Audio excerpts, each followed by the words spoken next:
أعوذ بالله من الشيطان الرجيم. بسم الله الرحمن الرحيم. Assalamu alaikum warahmatullahi wabarakatuh. Mga minamahal na kapatid sa pananampalatayang Islam, magandang umaga sa ating lahat. So alhamdulillah, tayo ay nagpapasalamat sa Allah subhanahu wa ta'ala dahil meron pa tayong titirang buhay dito sa mundo at tayo ay malalakas para magagawa ng mga gawain ng pagsamba sa Allah subhanahu wa ta'ala.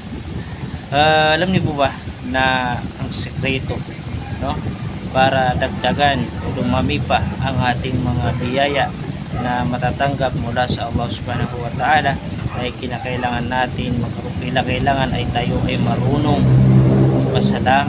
pasalamat tayo sa Allah subhanahu wa ta'ala, mga kapatid sa pananampalatayang Islam.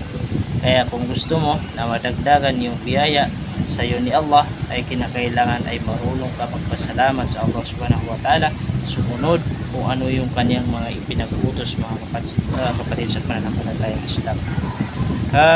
Ano yung dalil? Sabi ni Allah subhanahu wa ta'ala, a'udhu billahi minash shaitanir rajim, la in syakartum la azidannakum.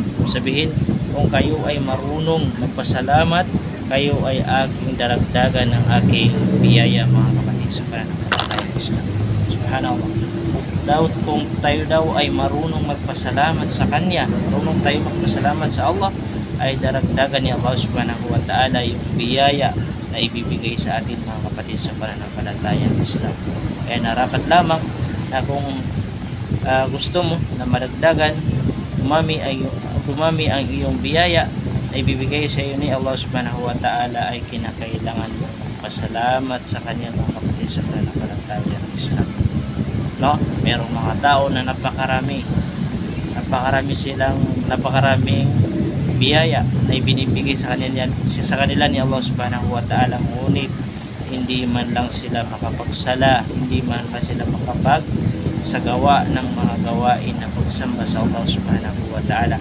Kaya kung gusto natin na madagdagan pa yung mga biyaya na natatanggap natin, ay sambahin natin si Allah subhanahu wa ta'ala, magpasalamat tayo sa Kanya kung ano man ang mayroon tayo. Assalamualaikum warahmatullahi wabarakatuh.